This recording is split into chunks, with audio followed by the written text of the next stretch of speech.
जो प्रभु ने मुझे जपवाया, हम्म खुद मैंने जपना शुरू कर दिया, वाहेगुरु वाहेगुरु वाहेगुरु।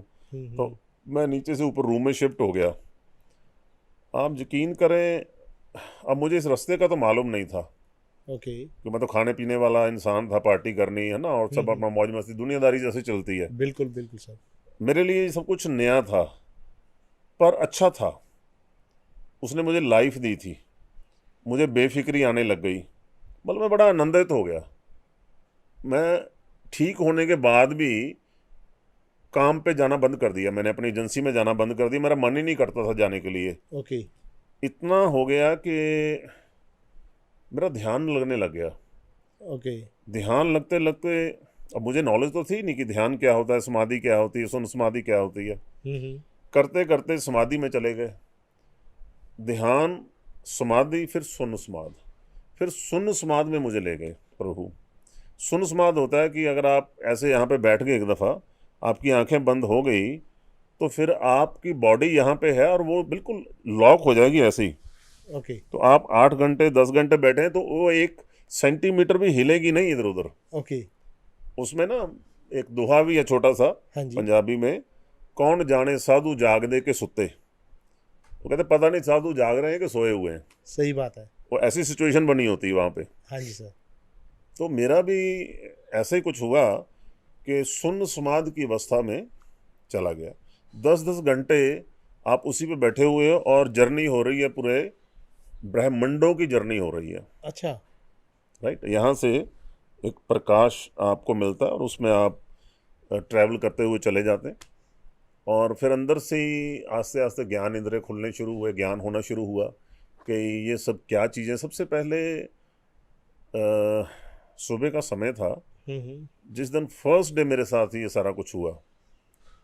अ, इतनी वाइट रंग का प्रकाश मतलब मुझे हुआ तो मैं डर गया, डर के मेरी आंखें खुल गई। हम्म। राइट। तो लेकिन वो इतना सूदिंग था, इतना अच्छा था। नेक्स्ट डे में फिर बैठा ओके। तो फिर मुझे कम हुआ, झटका कम लगा, तो मैंने थोड़ा सा उसको बर्दाश्त करने की कोशिश की। मुझे अच्छा लग रहा था वो करते करते मुझे इतना अच्छा लगा। मुझे बाद में पता लगा कि भाई जहाँ पे मैं गया था, जहाँ प्रभु मुझे लेके गए थे, वो इंद्रपुरी थी। इंद्रपुरी। इंद्रपुरी स्वर्ग मतलब। स्वर्ग। राइट। और मुझे बाद में मैंने किसी महापुरुषों के साथ डिस्कस किया, बिकॉज मेरी लाइन ही नहीं थी, हाँ ऑब्वियस है। तो मुझे कैसे पता होगा वो क्या चीज़ थी। थोड़ा डिफरेंट होगा बिल्कुल एक्सपीरियंस। थोड़ा नहीं, बेहद डिफरेंट था। एक तो वहाँ की स्पीड बहुत ज़्यादा थी पहुँचने की। ओके। वो मैंने बाद में उसको थोड़ा स्टडी किया, वो 3 लाख किलोमीटर पर सेकंड की स्पीड है। Oh my God. 3 lakh kilometre पर सेकंड। इंद्रपुरी जब मुझे लेके गए तो मैं देख रहा हूँ कि जो पहाड़ हैं, जैसे ये सामने पहाड़ हैं यहाँ पे, हाँ जी सर। ये तो सब मिट्टी के हैं, पेड़ हैं, वो सारे गोल्ड के पहाड़ थे, सोने के पहाड़ थे। ओके। और उनके जो नीचे पाँव में पत्थर पड़े रहते हैं बड़े बड़े, तो वो बड़ी बड़ी सिलें सारी वो सोने की सिलें थी। ओके। फिर उसके अंदर गए, वहाँ झरने बहुत अच्छे। वहाँ पे मुझे एक झरना नजर आया जिसमें से दूध, जैसे पानी बहता है ना, दूध बह रहा है। ओके। और वहाँ के जो पेड़ थे, ये वाले पेड़ तो अपने कुछ भी नहीं है, वो इतने सुंदर, ज़्यादा बड़े नहीं थे पेड़, लेकिन अति सुंदर थे। आप मतलब पेड़ों में कोई फूल भी नहीं लगे हुए थे, लेकिन उनकी बनावट, उनकी रंगत, उनका मतलब एक डिफरेंट था। तो ओके। मुझे अभी तक याद है बड़े इन चीज़ों को। ये बात मेरे से 2017 की बात है ये, ओके। क्योंकि 16 के साथ मेरे इंसिडेंट हुआ, तो 17 में ये सारा हैपनिंग होनी शुरू हो गई। हाँ जी सर। करते करते फिर तो रूटीन ही हो गया। ओके। फिर इतना ज़्यादा रूटीन हो गया कि 1 घंटे के लिए मैं सिर्फ लेट जाया करता था बेड पे, ओके। वैसे ही लेट जाना, नींद नहीं आती थी। 23 घंटे आप बस बैठे हुए हो और आप जर्नी कर रहे हो हर जगह पे। कभी कहीं पहुंच रहे हो, कभी किसी मंडल में पहुंच रहे हो, कभी पुरियों में पहुंच रहे हो। शिवजी जी महाराज, पार्वती माता जी बैठे हुए हैं झूले पे, उनके दर्शन हुए, तो मुझे पता लगा मैं शिवपुरी पहुंच गया हूँ। हाँ। अधेर है। तो मैंने बाद में सब चीज़ों को देखा तो मुझे पता लगा कि ये सब जो है ना, आप अगर चाहें इसको तो नहीं मिलता। ये सब चीज़ें भोले भाव मिलती हैं आपको, अनजानपुरे में मिलती हैं। हाँ जी सर। और एक चीज़ और लिखी हुई है गुरु साहब ने, दुख दारू सुख रोग भया।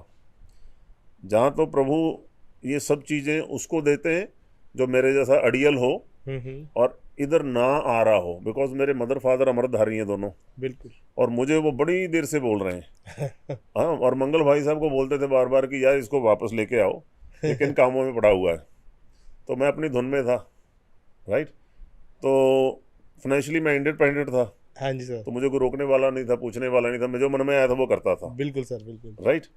तो अब पेरेंट्स मेरे कह रहे हैं कि इनको वापस मोड़ो यार, हम अमृतधारी लोग हैं, ये क्या सारा दिन बारबेक्यू ये वो करता रहता है। तो मैं किसी की सुनता नहीं था बेसिकली। सर वो बोला जाता है ना कि जो सबसे बड़ा नास्तिक होता है वही सबसे बड़ा आस्तिक बनता है। हाँ, बस ऐसा ही कुछ हुआ मेरे साथ, हाँ जी सर। है ना। तो वो दुख दारू सुख रोग भया। तो मुझे फिर बाद में कोई शक्ति ने बताया भी कि भाई तुमने ऐसे बंदे नहीं बनना था, तुम्हें ये बीमारी दी गई है अच्छा, इधर लाने के लिए, लाने के लिए डायरेक्शन दी है। डायरेक्शन देने को, तुम्हें ये बीमारी दी गई है ताकि तुम सही रास्ते पे आ सको। ओके। और मुझे भी मालूम है मैंने नहीं आना था, जो मेरा लाइफ स्टाइल था, मैं अड़ियल था। हाँ जी सर। और सबसे बड़ी बात होती है अगर फाइनेंशियली आप इंडिपेंडेंट है ना, आपको किसी से मांगना ना पड़े, हाँ जी सर। तो फिर आप एक स्वभाव आपका वैसे हो। तो मुझे सेलिब्रिटीज़ के साथ रहना, लग्जरी चीज़ों में मूव करना, लग्जरी चीज़ों को अपनाना, उसी तरह का वो सारा मुझे अच्छा लगता था। वो मेरे ग्रहों के हिसाब से होगा शायद, हाँ जी सर, बिल्कुल। ठीक है ना। तो इसलिए अब ये सब चीज़ें हुई जब, तो मेरा टोटली कंट्रास्ट हो गया, ओके। पासा ही चेंज हो गया टोटल, बिल्कुल। राइट। मेरे कुछ मित्र थे, वो सारे मुझे अभी तक मैसेज करते हैं, पंजाबी में लिख के भेजते हैं, पोरा पोरा भाई थोड़ी थोड़ी भी आ जाओ यार, कुछ यहाँ पे होटलर हैं, कुछ और हैं, अच्छा तो अच्छा। जिनके साथ हम पे आला थे, तो वो सब लोग अभी भी मेरा पीछा नहीं छोड़ रहे हैं। तो मैं उनको बोलता हूँ कि यार अब तो छोड़ दो, अब तो आप देख रहे हो प्रभु ने, है ना, कुछ और मोड़ कर दिया। हाँ तो जी जान के सर। छेड़ते रहते हैं। बिल्कुल सर, तो बिल्कुल। कहने का मतलब ये है कि इस तरफ इंसान नहीं आ सकता, वो पिता परमेश्वर ही कोई ऐसा सिस्टम करते हैं, क्योंकि प्रभु ने लिख दिया, आखन औखा साचा नाव। प्रभु कहते हैं सच का नाम कहना बड़ा मुश्किल है, और सच प्रभु है, सर परमात्मा है, बिल्कुल। राइट। वो कहलवाए तो आप कह सकते हो। अगर आप कहें कि मैं भाई सुबह से बैठूंगा प्रभु का नाम जपूंगा, तो आपको 2 मिनट में नींद आने लगेगी, भारापन हो जाएगा। हाँ जी सर। तो वो जपवाएं तो जपवाएं। तो वो मेरे साथ प्रभु ने कला बरती कोई। तो मेरे फादर साहब मुझे बोलते हैं, कहते हैं यार मुझे 50 साल हो गए, मैं रोज़ बानी पढ़ता हूँ, सुखमनी साहब करता हूँ, अमृत छका हुआ है, तो मुझे तो ऐसा कभी कुछ नहीं हुआ जो आप बता रहे हो। तो सारे जमाने की मतलब खुरापात करके दो तो अभी अभी ये 1-2 साल में कह रहे हो कि मुझे सब कुछ प्राप्त हो गया। तो मैं कहती मैं इसमें मेरा कसूर थोड़ा है, ये तो आप जाने प्रभु जाने, है ना। तो मैं तो आपको अपना एक्सपीरियंस बता सकता हूँ, ताकि आप लोगों को भी एक सेध मिल सके, जहाँ कुछ उससे हेल्प हो सके, बिल्कुल बिल्कुल सर। ठीक है ना। तो मुझे तो इससे और मुझे तो कोई लाभ नहीं है, बिल्कुल सर। वो प्रभु का सिस्टम है, वो जाने। हाँ, मैं आनंद में हूँ, मुझे अच्छा लग रहा है, मुझे बेफिक्री है, बिल्कुल सर। ठीक है ना। तो अब हुआ क्या, समय बीता, हाँ जी सर। 3 साल बीत गए इसी चीज़ में। इसके बाद एक छोटा सा और इंसिडेंट हुआ, मैं आपको बताना हाँ चाहता जी सर, हूँ। बिल्कुल। मेरा छोटा ब्रदर कनाडा में है, हाँ जी। पिछले 25 साल से वहाँ अपना बिजनेस कर रहा है, अच्छा है, वेल सेटल है। कभी मैं ध्यान में बैठे हुए उसका मुझे ध्यान आ गया। ओके। अब जैसी इसमें होता क्या है, जब आपको पिता परमेश्वर इस लेवल पे ले जाते हैं, हाँ जी सर। तो आपका जो भी चीज़ आपके दिमाग में कहीं पे भी आ जाएगी, जरा सी भी, तो तुरंत आपको वहाँ ले जाएंगे, और लाइव लेके जाते हैं वहाँ पे। लाइव मतलब कि वहाँ का जो सिचुएशन है वो लाइव दिखाएंगे वहाँ पे, आप यहाँ बैठे लाइव देख सकते हो। और इतनी ज़्यादा क्लियरिटी होती है, ये जो हम आंखों से देख पा रहे हैं तो कुछ भी क्लियर नहीं है, वो तो क्रिस्टल क्लियर होता है। तो जब मैं वहाँ पहुँचा तो मैंने ब्रदर को देखा, वो अपनी गाड़ी से बाहर निकला। कनाडा में ओके। रोड है, उसके क्रॉस एक ओपन एयर कैफ़े है।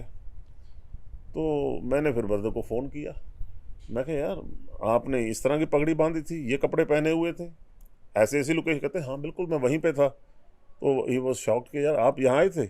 मैं कहा हाँ मैं आया था, लेकिन वो प्रभु के द्वारा मुझे यहाँ जर्नी करवाई गई, ओके। राइट। मैं फर्स्ट टाइम उस तरीके से ब्रदर के सामने गया। हम्म। और नेक्स्ट डे क्या हुआ, वो इससे भी बहुत विचित्र है। दोबारा मुझे फिर वही कनाडा जाने के लिए, मतलब मेरा कहीं अरदास लग गई या जो भी मन में आया, तो मैं देख रहा हूँ कि वहाँ पे मुझे विज़न क्लियर नहीं हो रहा है। जैसे हम जनरेटर की एक्सीलेटर को बढ़ाएं तो उसका करंट ज़्यादा बनता है, रेस बढ़ा दें उसकी। तो मैंने सिमरन अपना बढ़ा दिया अंदर से, ओके। ताकि मुझे विजन क्लियर हो जाए।